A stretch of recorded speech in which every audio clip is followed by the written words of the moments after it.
축복합니다. 구축행을 한번 외쳐보겠습니다. 나는 구원의 통로입니다. 나는 축복의 통로입니다. 나는 행복의 통로입니다. 아멘. 이 세 가지 통로로 황간지역에서 살아가셨습니다. 우리 늘 이 구호를 하는 이유는 늘 기억하고 또 그 기억한 대로 삶에서 살아가라고 하는 거예요. 교회에서만 외치고 밖에서는 뭐 교회에서만 하면 됐지 이러시면 안 됩니다.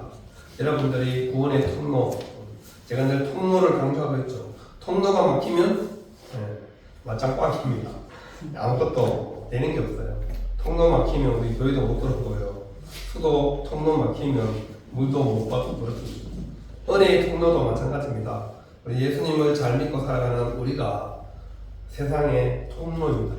여러분들을 통해서 세상이 복을 받고 하나님의 영광을 바라보고 살아계신 하나님을 느껴야 되는데 그게 안 되면 여러분들이나 저나 예수님을 믿고 살아가는 목적이 상실된 거죠.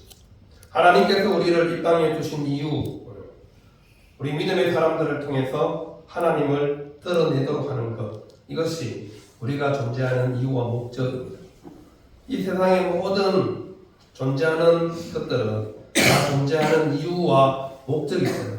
지난주에 말씀드렸죠. 하나님께서 말씀으로 세상을 창조하셨습니다.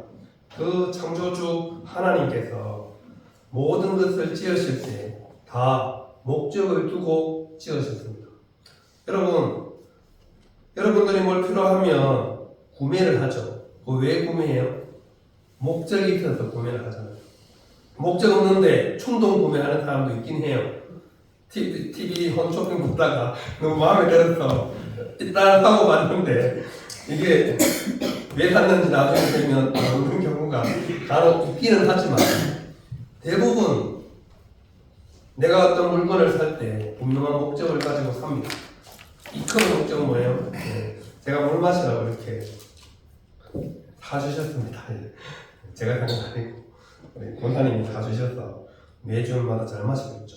이 컵도 물 따른 용도로 사용하듯이 하나님께서 창조하신 모든 이 피조물은 다 목적을 가지고 이 땅에 태어났습니다. 그래서 하나님께서 창조주 되심을 우리가 믿고 의지하며 살아가는 것이죠. 집을 지어보니 이 집을 짓는데 반드시 순서가 있더라고요. 지붕부터 막 일단 덮어놓고 바닥을 하거나 이런 사람 아무도 없죠. 기초를 하고 기둥을 세우고 그 다음에 지붕을 하고 그리고 안을 다 정리를 하고 난 다음 집기류를 집어넣지. 막 지저분한데 찢으면 막 이게 정리도 하나도 안 돼 있고 막 어지러운 게 많은데 집기류, 인테리어를 하는 사람은 아무도 없더라고요.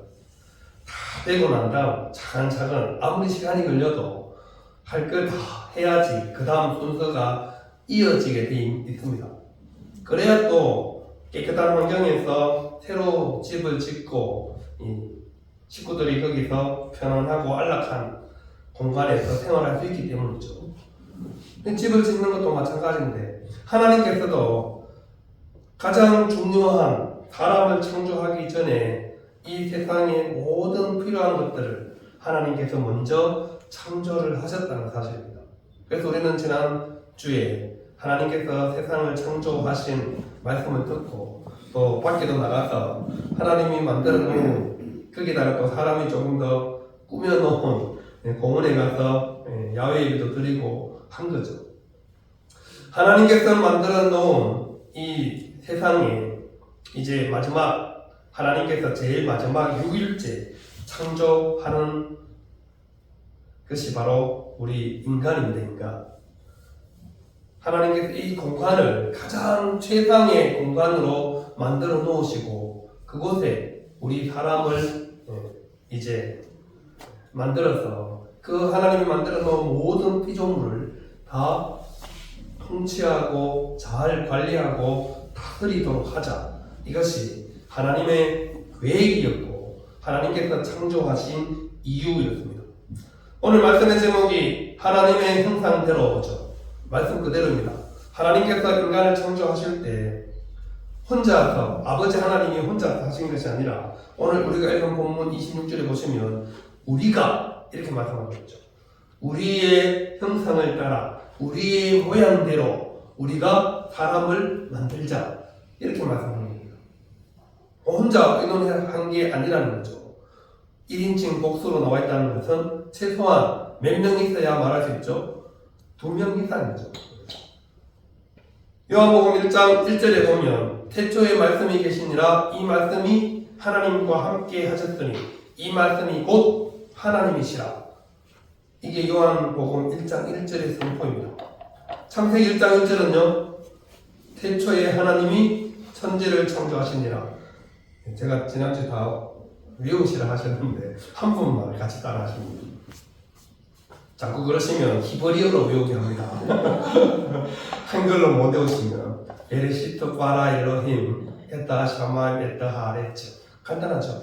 이게 히브리어로 창세기 1장 1절입니다. 저도 깜짝 놀랐어요. 줄줄줄 나와서 그렇습니다, 여러분. 이 태초에 계신 말씀, 그 하나님께서 혼자 세상을 창조하신 것이 아니라 성부, 성자, 성령 삼위 하나님께서 서로 의논하시고 그리고 이 만들어 놓은 세상에 인간을 창조하시자. 근데 누구의 모습을 닮은 우리의 형상을 따라 우리의 모양대로. 그래서 우리는 하나님의 형상, 하나님의 모양을 닮은 인간으로 그리고 이 모든 피조 세계를 통치하고 다스리는 권한을 하나님으로부터 위임받아서 우리가 이 세상에 존재하고 있는 것입니다. 하나님께서 6일 동안 모든 것을 다 일일이 다 말씀으로 창조하셨습니다. 근데 여러분 궁금한 게 하나님께서 성경의 창세기 1장에 기록한 이 날이죠, 날. 저녁이 되고 아침이 되니 첫째 날. 이 날 개념이 우리의 날 개념과 다릅니다.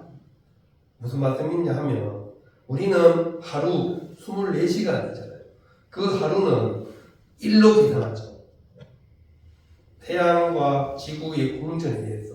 그런데 하나님께서 광명체를 하늘에 두시고 해, 날, 이걸 만든 게 넷째 날이란 말이죠. 넷째 날. 창세기 1장 14절에 하나님이 이르시되 하늘의 궁창에는 광명체들이 있어 낮과 밤을 나뉘게 하고 그것들로 징조와 계절과 날과 해를 이루게 하라. 이게 1장 14절이고 이렇게 만든 날이 넷째 날이란 말이죠.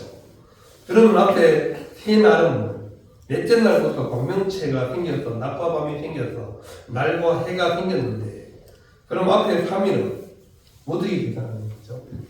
그래서 하나님께서 이 계산하는 날 개념과 우리가 지금 현재 알고 있는 날 개념이 다릅니다. 그래서 나중에 베드로후서에 보면 주께서는 하루가 1000년 같고 1000년이 하루 같다 이런 말씀을 하시는 이유가 거기 있는 겁니다.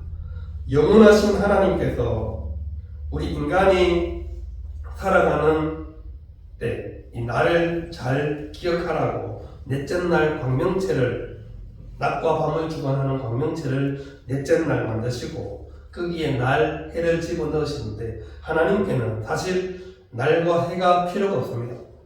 왜요? 하나님은 영원히 이 세상 시간, 제가 시간을 말씀드렸죠.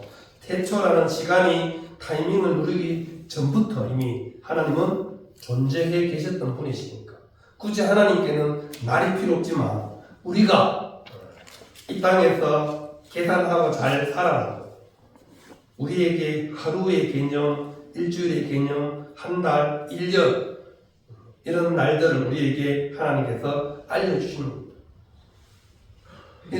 저녁이 되고 아침이 되니 첫째 날이라 이 날이 얼마나 긴지 얼마나 짧은지 아무도 알지 못합니다.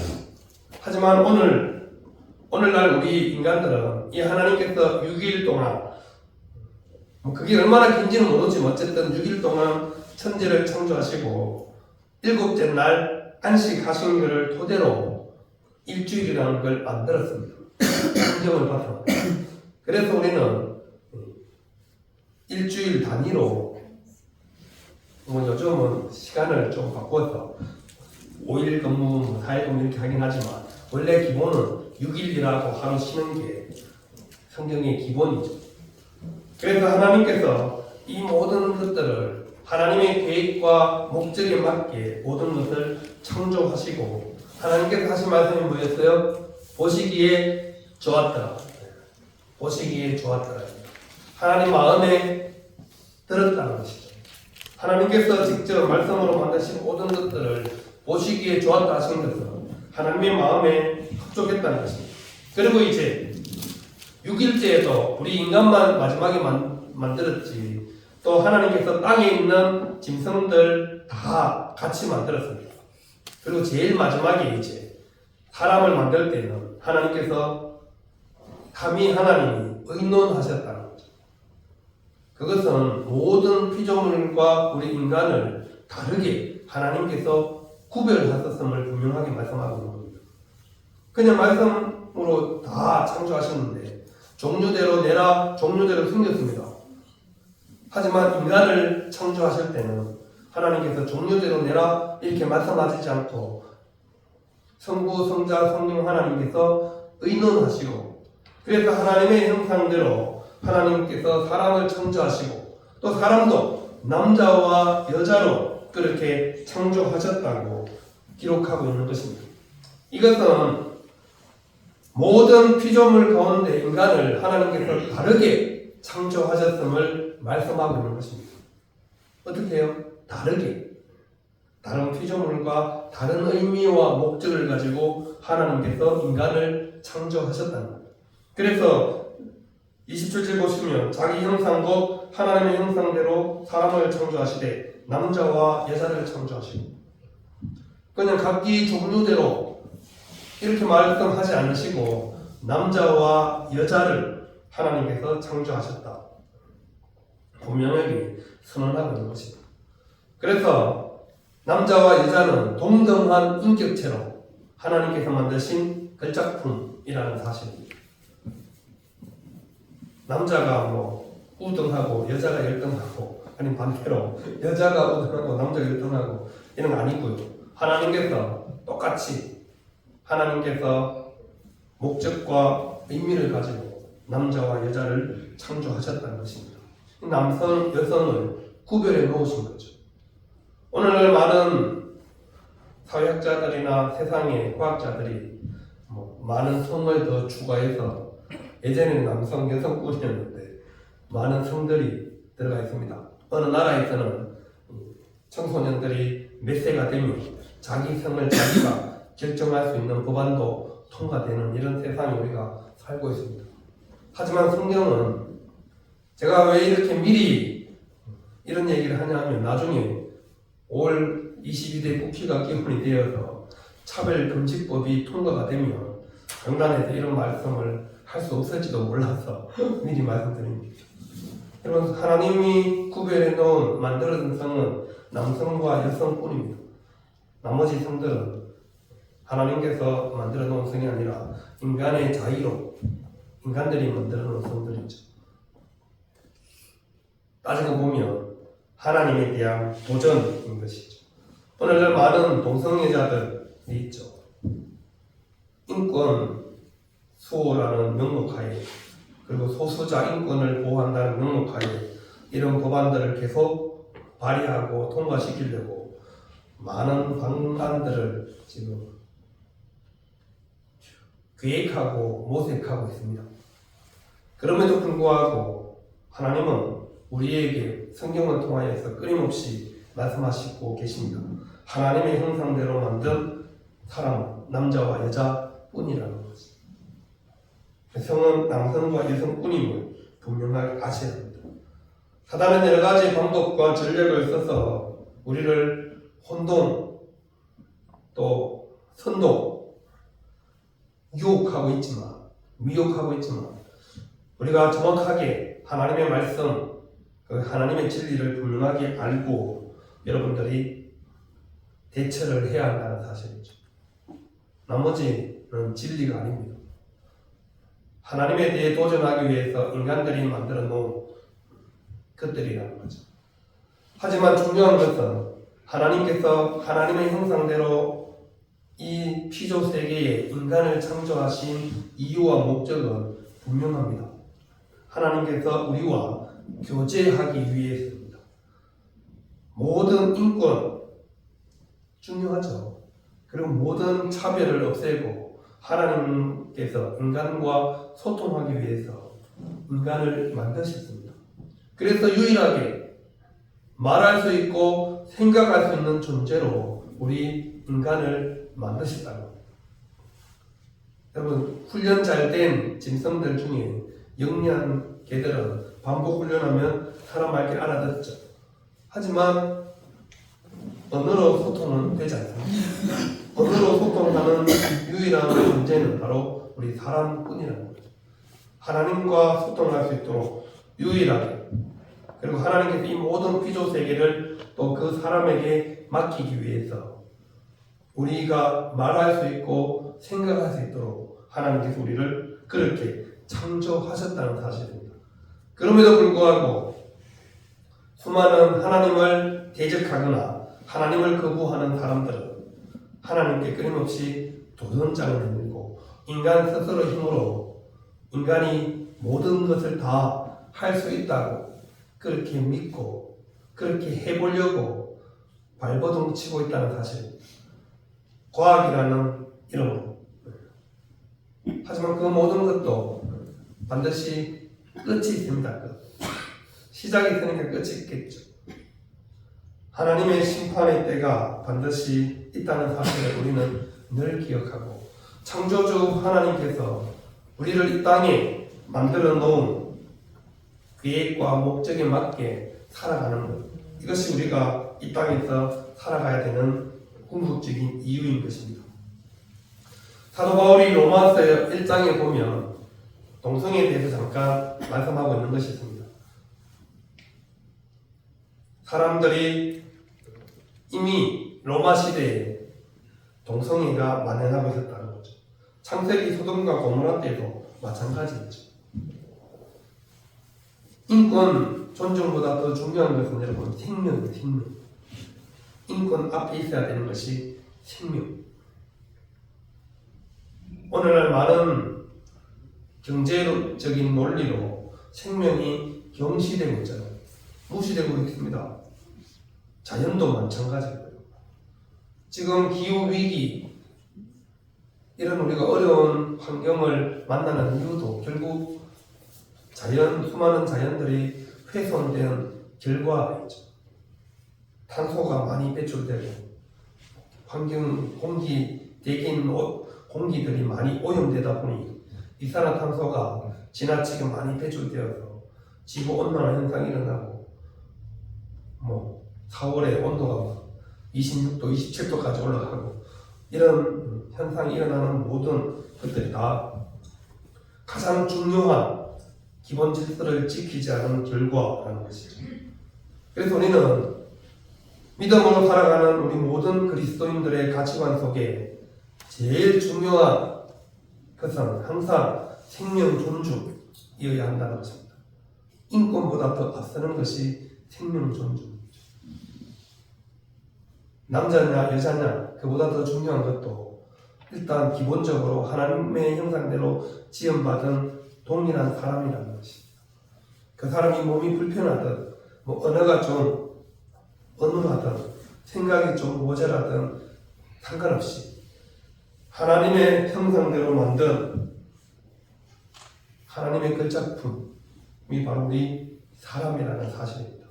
그래서 히브리어로 사람이 아담입니다. 아담. 하나님께서 아담아 불렀죠. 사람아. 하나님께서 동일한 인격으로 인정해주고 존중한 표시입니다. 여러분, 상대방에게 호칭을 부를 때 그 호칭에 그 모든 것이 다 포함되잖아요. 처음 보는 사람한테 여러분 반말하거나 욕하는 사람 있나요? 없죠. 어느 정도 친분이 쌓여야지. 모르는 사람이면 서로 예의를 표시하는 것이 우리 인간됨의 도리인 것처럼 하나님께서 우리 사람을 창조하시고 하나님께서 가지고 있는 모든 인격적인 것들을 사람에게 그대로 심으셨기에 하나님도 사람을 향해서 존중해 주는 겁니다. 그 최고의 호칭 아담이라고 하는 거죠. 그래서 창세기 2장에 가면 그 아담을 향하여서 하나님께서 혼자 있는 것이 좋지 못하여서 하와를 만들어 주시잖아요. 돕는 배필로 남자와 여자를 하나님께서 창조하시고 또 아담을 만드시고 아담에게 돕는 배필로 하와를 창조하셔서 부부 결혼관도 하나님께서 세워주시는 것입니다. 이 모든 것들이 다 하나님의 창조 계획 안에 들어있는 것입니다. 그래서 우리 인간은 하나님 앞에서 가장 존귀하고 소중한 자들입니다. 우리의 모습이 어떠하든지 상관없습니다. 안 예뻐도 뚱뚱해도 외모가 뭐 그렇게 다른 사람 보기에 비호감형이어도 하나님께서 우리를 존귀하게 여기시고 너무나도 사랑하신다는 사실입니다. 그래서 그 사람에게 하나님께서는 땅에서 생육하고 번성하여 땅에 충만하라, 땅을 정복하라, 바다의 물고기와 하늘의 새와 땅에 움직이는 모든 생물을 다스리라 이렇게 말씀하고 계십니다. 땅에 있는 모든 것들을 하나님께서 통치하고 관리하도록 위임해 주셨다는 사실입니다. 모든 주권자는 하나님이신데 그 하나님께서 이 땅에 살아가는 우리 사람에게 잠시 이 땅을 맡겨주셨다는 사실입니다. 그 사실을 우리가 꼭 기억하시고 하나님께서 맡겨주신 이 세상을 우리가 더 아름답고 소중하게 관리, 보존해야 합니다.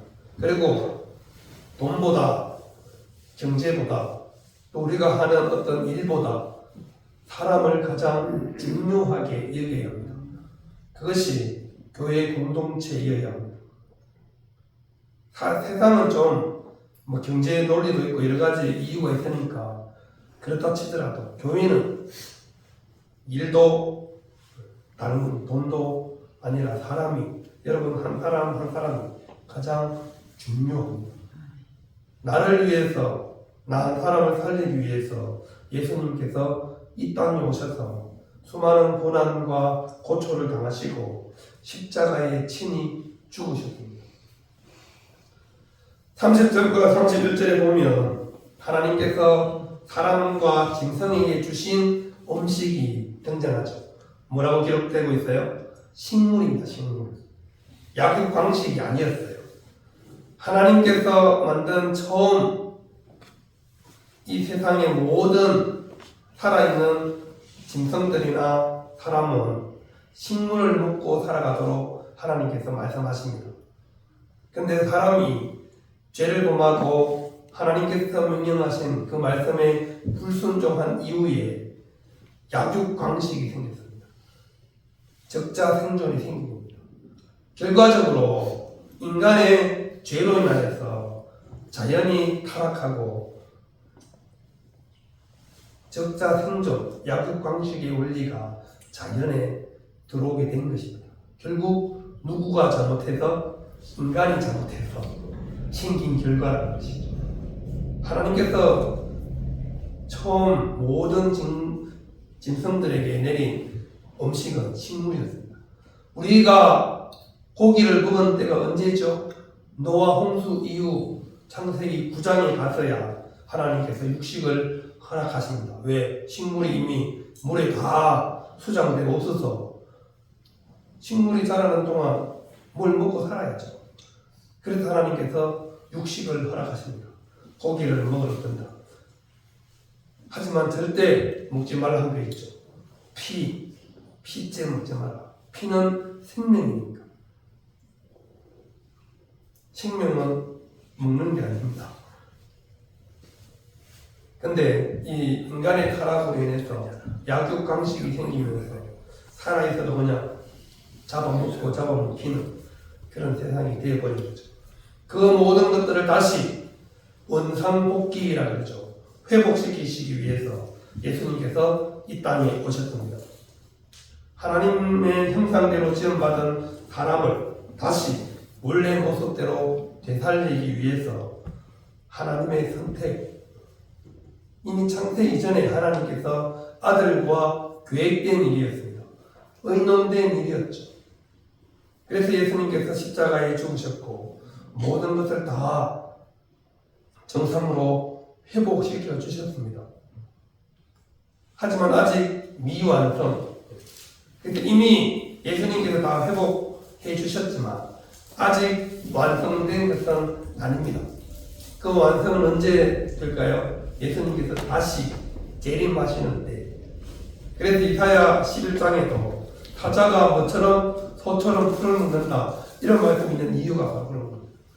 예수님께서 이 땅에 오셔서 모든 구원 사역을 완성하시는 때에는 원래 하나님께서 처음 짐승들과 사람에게 말씀하신 것처럼 사자가 소처럼 풀을 먹고 어린아이가 독사물에 손을 넣어도 물리지 않는 원래 하나님께서 만드신 에덴이 회복되는 것입니다. 그 일을 위해서 저와 여러분들을 하나님께서 부르셨습니다. 오늘 우리가 예수님을 믿고 믿음으로 살아가는 이유도 바로 여기에 있습니다. 이 세상에 하나님께서 회복시키는 일들에 동참하는 것.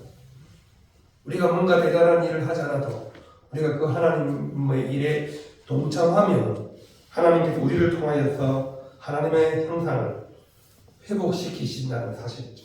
또 우리가 믿음으로 살아가는 모습을 통해서 믿지 않는 사람들이 우리를 통해서 하나님의 형상을 보게 되는 것입니다. 우리를 통해서 그래서 예수 그리스도의 향기를 드러내고 빛과 소금의 사명을 우리가 이 땅 가운데서 행하는 것이죠. 이것이 하나님께서 자기 형상대로 우리를 창조하신 이유와 목적입니다. 그 이유와 목적에 맞게 하나님께 사랑받고 또 하나님의 계획에 동참함으로 말미암아 하나님의 뜻을 온전히 이루어드리는 저와 우리 모든 성도님들 다 될 수 있기를 바랍니다. 기도하겠습니다.